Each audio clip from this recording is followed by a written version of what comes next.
नमस्कार दोस्तों, मैं सलाहुद्दीन नवेद रोशन राय के इस नए अंक में आपका स्वागत करता हूँ। दोस्तों, पिछले अंक में हमने बात की थी डेवलपमेंटल एरियाज़ के बारे में, physical development, cognitive development, social development, speech and language development. आज हम बात करेंगे ऑटिज्म, इंटेलेक्चुअल डिसेबिलिटी और मल्टीपल डिसेबिलिटी के बच्चों में पाए जाने वाले इश्यूज़ के बारे में, जैसे sensory issues, sensory processing disorders, इस तरह के और बाकी जो चीज़ें होती हैं उनके बारे में हम बात करेंगे, जैसे sensory processing disorders, speech and language disorders, behaviour disorders और एजुकेशन से रिलेटेड समस्याएं। इनमें प्रोग्रेस को हम कैसे माप सकते हैं, इसके बारे में आज हम बात करेंगे। बात शुरू करने से पहले अगर आपने अभी तक हमारा चैनल सब्सक्राइब नहीं किया है तो कृपया सब्सक्राइब करें, लाइक करें, शेयर करें ताकि हम हर उस फैमिली तक पहुंच सकें जिसको हमारी ज़रूरत हो सकती है। दोस्तों, ऑटिज्म में सबसे ज़्यादा जो चीज़ बैरियर होती है, देखने में आती है, वो होती है सेंसरी प्रोसेसिंग डिसऑर्डर्स। हमारे सेंसरी ऑर्गन्स जो हैं, हमारी जो ज्ञानेंद्रियां हैं, उनसे रिलेटेड, उनसे संबंधित प्रोसेसिंग के इश्यूज़ या डिसऑर्डर्स। ये काम ऑक्यूपेशनल थेरेपिस्ट द्वारा किया जाता है कि अगर बच्चे को कोई सेंसरी इश्यूज़ है तो वो क्या है और कितना है। जब हमें ये मालूम हो जाए कि क्या है और कितना है, तो फिर हम सेंसरी इंटीग्रेशन थेरेपी प्लान करेंगे ऑक्यूपेशनल थेरेपिस्ट के पास। और जब बच्चे का थेरेपी चल रहा हो, उसके एक नियमित अंतराल के बाद, यानी कि एक प्रॉपर गैप के बाद, 3 महीने या 1 महीने या 6 महीने के बाद हम उसको रीअसेस करते हैं और हमें पता लग जाता है कि बच्चे के सेंसरी इश्यूज़ जो थे, मान लीजिए हैंड फ्लैपिंग था, टो वॉकिंग था, टो वॉकिंग यानी पंजों के बल चलना, हैंड फ्लैपिंग यानी हाथ हिलाना ऐसे ऐसे या अलग अलग तरीके से, हेड बैंगिंग गर्दन हिलाना, बॉडी हिलाना, या कुकर की सीटी पर कान बंद कर लेना, तेज़ आवाज़ पर कान बंद कर लेना, इस तरह के जो सेंसरी इश्यूज़ होते हैं, इन सेंसरी इश्यूज़ की प्रोग्रेस हम सिंपली तरीके से ऑब्जर्व करके कर सकते हैं। जैसे कि पहले हैंड फ्लैपिंग बहुत करता था, अब कम कर रहा है या नहीं कर रहा है। पहले टो वॉकिंग बहुत थी, अब नहीं है, या कम हो गई है या ख़त्म हो गई है। तो एक ऑब्जर्वेशन से हमको पता लग जाता है कि सेंसरी इश्यूज़ हैं या नहीं है। अब यहाँ पर प्रॉपर थेरेपी होगी तो 100% संभावना है कि सेंसरी इश्यूज़ ख़त्म हो जाएंगे। लेकिन अगर थेरेपी प्रॉपर नहीं है तो बहुत संभावना है कि आपकी समस्या वहीं की वहीं रहेगी, समय और पैसा बर्बाद होता रहेगा। और ऐसा तब होता है जब या तो थेरेपिस्ट ईमानदार ना हो या थेरेपिस्ट ही ना हो। तो यहाँ पर ये आपको सावधानी रखनी होगी, बीइंग अ पेरेंट, कि आप प्रॉपर थेरेपिस्ट के पास जाएं, प्रॉपर थेरेपी लें और उसके बाद रेगुलर असेसमेंट करें। 1-2 साल का गैप नहीं देना है, हर महीने उसका प्रोग्रेस असेस करें, आप खुद ऑब्जर्व करें और थेरेपिस्ट से डिस्कस करें कि पिछले महीने में और इस महीने में कितना अंतर है। तो ये बात हुई सेंसरी इश्यूज़ की। अब जो दूसरे इश्यूज़ हैं वो है बिहेवियर इश्यूज़। बिहेवियर इश्यूज़ भी उन समस्याओं में शामिल हैं जो बच्चे के डेवलपमेंट को खुद ही रोकते हैं, यानी बच्चा अपने बिहेवियर के थ्रू अपने ही डेवलपमेंट को रोकता है। फॉर एग्जाम्पल, वो बैठना नहीं चाहता। अब बैठना नहीं चाहता तो सीखेगा कैसे? क्योंकि हर चीज़ तो खड़े होकर सीखी नहीं जा सकती, हर चीज़ तो चलते हुए सीखी नहीं जा सकती। या कहना नहीं सुनना, जिद करना, तोड़फोड़ करना, मारपीट करना, खुद को नुकसान पहुंचाने वाली हरकतें करना, या ये दिखाना कि अगर मेरा कहना नहीं माना तो मैं खुद को मारूंगा, खुद का सिर पटकूंगा, दीवार से टकराऊंगा। ऐसी हरकतें करते हैं जो कि बिहेवियर डिसऑर्डर्स में शामिल होती हैं। इन बिहेवियर डिसऑर्डर्स को आप बखूबी पहचान सकते हैं देखकर कि जब भी उससे कुछ करने को कहा जाए, जिद करने लगता है, सुनता नहीं है, मानता नहीं है, बैठता नहीं है, कहना नहीं सुनता है, मारपीट करता है, जिद करता है। तो इनको तो आप महसूस कर सकते हैं बड़े आराम से। अब बात आती है समाधान की।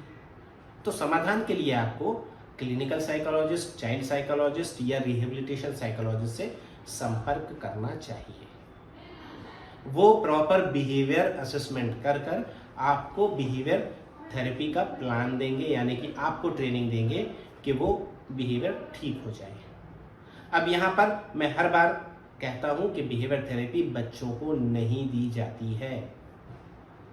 बिहेवियर थेरेपी पेरेंट्स को सीखनी होती है, अपने दैनिक जीवन में अप्लाई करना होता है, अपने डेली रूटीन में अप्लाई करना होता है, और उसके बाद बच्चे में प्रोग्रेस होती है और बच्चे का बिहेवियर इम्प्रूव होता है तब जब उसके दैनिक जीवन में, डेली रूटीन में चेंजेस होते हैं पेरेंट्स के थ्रू, फैमिली के थ्रू।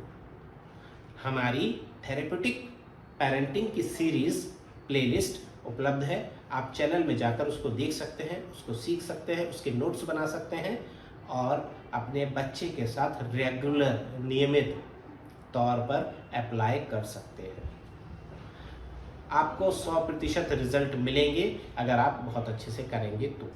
दोस्तों, तीसरी बहुत ही महत्वपूर्ण समस्या है स्पीच एंड लैंग्वेज की। स्पीच और लैंग्वेज बच्चे के इमेज को, उसके परफॉर्मेंस को प्रभावित करती है, यानी कि अफेक्ट करती है, और यहाँ पर स्पीच के लिए लैंग्वेज मस्ट होती है। अब बच्चे को किस तरह का डिसऑर्डर है, किस तरह की थेरेपी चाहिए, ये जानने के लिए, ये समझने के लिए और इसके समाधान के लिए हमें proper speech and language pathologist की मदद लेनी चाहिए, जो कि proper bachelor in speech and language pathology का कोर्स किए हुए हों, डिग्री कोर्स किए हुए हों और भारतीय पुनर्वास परिषद यानी कि RCI में पंजीकृत हो। केवल RCI में पंजीकृत काफ़ी नहीं है, क्योंकि डिप्लोमा वालों के भी RCI रजिस्ट्रेशन होते हैं, सर्टिफिकेट वालों के भी RCI रजिस्ट्रेशन होते हैं। सो यहाँ पर ध्यान रखना है कि कम से कम डिग्री होल्डर हो।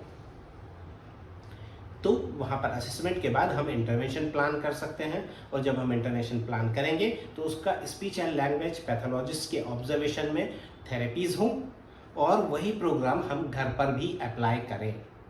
ये बहुत ज़रूरी है कि बच्चे के एनवायरनमेंट में, बच्चे के सुबह जागने से लेके रात के सोने तक हमें वो चीज़ें ध्यान में रखनी है जो थेरेपिस्ट ने, किसी भी थेरेपिस्ट ने बताई हैं, वो उसका इम्प्लीमेंट फैमिली में हो। जितना अच्छा इम्प्लीमेंट होगा उतने अच्छे रिजल्ट मिलेंगे, और जितने अच्छे रिजल्ट होंगे उतना ही तेज डेवलपमेंट मिलेगा आपको। चौथा जो मेन एरिया है वो है कॉग्निटिव इश्यूज, यानी समझ से संबंधित समस्याएं। अब यहाँ समझ यानी हर वो चीज़ जो एक इंसान होने के नाते मेरे परफॉर्मेंस में होती है, मेरी देखरेख में होती है। मेरी देखरेख से मतलब मुझे मालूम है कि मैं क्या कर रहा हूँ, क्यों कर रहा हूँ और कैसे कर रहा हूँ, मैं क्या बोल रहा हूँ, मैं क्या सुन रहा हूँ, मैं क्या कर रहा हूँ। इसका तर्क संगत जवाब यानी लॉजिकल जवाब हमारे पास होता है कि मैं क्या कर रहा हूँ, क्यों कर रहा हूँ और कैसे कर रहा हूँ, कब तक करूँगा। तो यहाँ पर समझ बहुत इम्पॉर्टेंट होती है। अब समझ का भूमिका ये है कि आपके हर तरह के डेवलपमेंट में समझ शामिल होती है, चाहे वो भाषा हो, चाहे मोटर स्किल हो, चाहे कोई दूसरी स्किल हो, सब में समझ शामिल होती है। बच्चे का परफॉर्मेंस समझ पर निर्भर करता है, बेस करता है, और इसमें अगर कमी है तो हमें सबसे पहले इस पर काम करना चाहिए। यहाँ पर हमारी मदद साइको एजुकेशन थेरेपी करती है।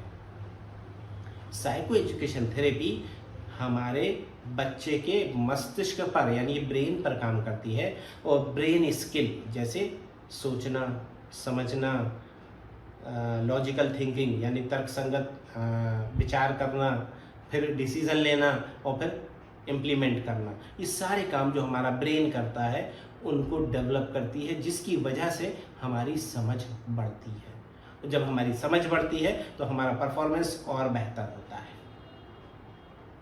ये काम साइको एजुकेशन थेरेपी से होता है, और होलिस्टिक डेवलपमेंट के लिए ये बेस का काम करती है, ये आधार का काम करती है साइको एजुकेशन थेरेपी। अगर हम इसके बगैर आगे बढ़ेंगे तो बहुत संभावना है कि हम होलिस्टिक डेवलपमेंट यानी सर्वांगीण विकास भूल जाएंगे, नहीं पाएंगे।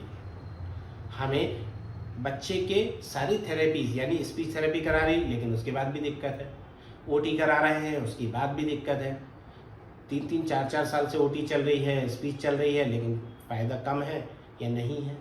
क्यों? क्योंकि बच्चे की समझ पर काम नहीं होता है। यहाँ ये बहुत इम्पॉर्टेंट है कि बच्चे की समझ विकसित हो, बच्चे की समझ विकसित होगी तो वो अपने एनवायरनमेंट से सीखना शुरू कर देगा। और जब वो अपने एनवायरनमेंट से सीखेगा तो डेफिनेटली हमें सिखाने की ज़रूरत नहीं है, वो हमसे 10 गुना ज़्यादा सीखेगा। और बच्चा जब खुद सीखना शुरू करता है तो हमें पता भी नहीं लगता कि कब, कहाँ और क्या सीख रहा है। हमें तो तब पता लगता है जब वो हमारे सामने करता है। तो ये इंपॉर्टेंस होती है साइको एजुकेशन थेरेपी की। पांचवा और आखिरी जो एरिया है वो है एजुकेशन, पढ़ाई लिखाई।